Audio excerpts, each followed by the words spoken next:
पे चुनाव लड़े जाने चाहिए। ನಿಮ್ಮ ಹೋರಾಟ ಇವಾಗ ಶುರುವಾಗಬೇಕು. ನೀವು ಹೋರಾಟದ ಹಾದಿಲಿ ಮುಂದೋಗಿ ನೀವು ಪ್ರತಿಯೊಂದು ನಾಯಕರಿಗೆ ಈ ಚುನಾವಣೆ ತೋರಿಸ್ಕೊಡ್ಬೇಕಾಗಿರೋದೇನೆಂದ್ರೆ, ಈ ಚುನಾವಣೆ ನಮ್ಗೇನು ಕಾಡ್ತಾ ಇದೆ, ಏನು ಇಶ್ಯೂಸ್ ಇದೆ, ಅದರ ಮೇಲೆ ನಡಿಬೇಕು.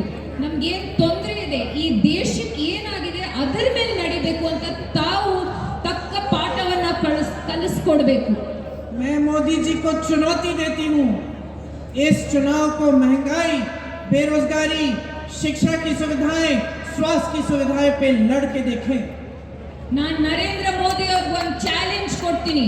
ಇವತ್ತು ಈ ಎಲೆಕ್ಷನ್ ನ ಬೆಲೆ ಏರಿಕೆ, ನಿರುದ್ಯೋಗ, ಶಿಕ್ಷಣದಲ್ಲಿ ಆಗ್ತಾ ಇರೋ ಕೊರತೆಗಳು ಮತ್ತೆ ಹೆಲ್ತ್ ಅಲ್ಲಿರೋ ತೊಂದರೆಗಳ ಬಗ್ಗೆ ನೀವು ಎಲೆಕ್ಷನ್ ನ ಬಂದು ನೀವು ನಿಂತ್ಕೊಳ್ಳಿ ಅಂತ ನಾನು ಓಪನ್ ಚಾಲೆಂಜ್ ಕೊಡ್ತಾ ಇದ್ದೀನಿ. इन 10 सालों में क्या किया है आपके लिए, कौन सी तरक्की लाए हैं आपके जीवन में, यहाँ खड़े होकर ये बताएं।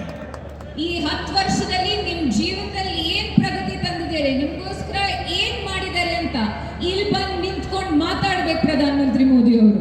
और मैं आपको चुनौती देती हूँ, इस देश की जनता को, कि आप जागो, जागरूक बनो, मांगो अपना हक, अपने अधिकारों के लिए लड़ो और इस चुनाव को अपने बारे में बनाओ।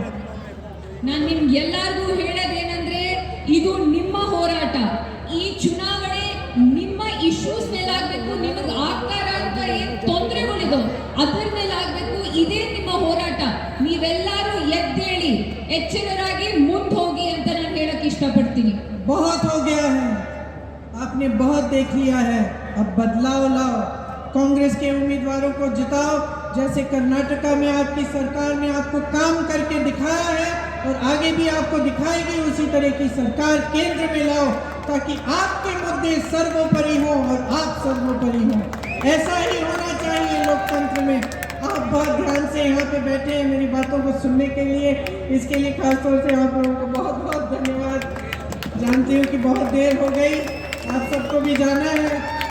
एक बार मेरे साथ कहिए जय हिंद। धन्यवाद।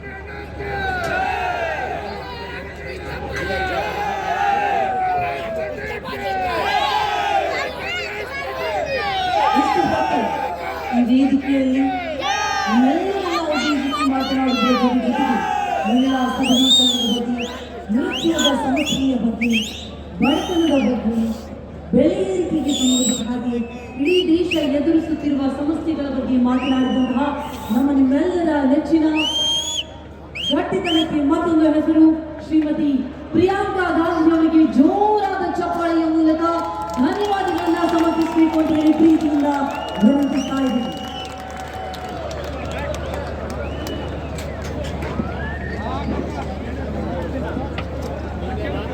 ಇವತ್ತಿನ ಕಾರ್ಯಕ್ರಮಕ್ಕೆ ಸಹಕರಿಸಿದಂತಹ ನಿಮ್ಮೆಲ್ಲರಿಗೂ ವಂದನೆಗಳನ್ನ ಸಮರ್ಪಿಸ್ತಾ, ಚುನಾವಣೆಯಲ್ಲಿ ಕ್ರಮ ಸಂಖ್ಯೆ 3 ಹಸ್ತದ ಗುರುತಿಗೆ ನೀವೆಲ್ಲರೂ ಕೂಡ ಮತವನ್ನು ನೀಡಬೇಕು ಅಂತ ವಿನಂತಿಸ್ತಾ ಈ ಕಾರ್ಯಕ್ರಮವನ್ನು ಇಲ್ಲಿಗೆ ಸಮಾಪ್ತಿಗೊಳಿಸ್ತಾ ಇದ್ವಿ.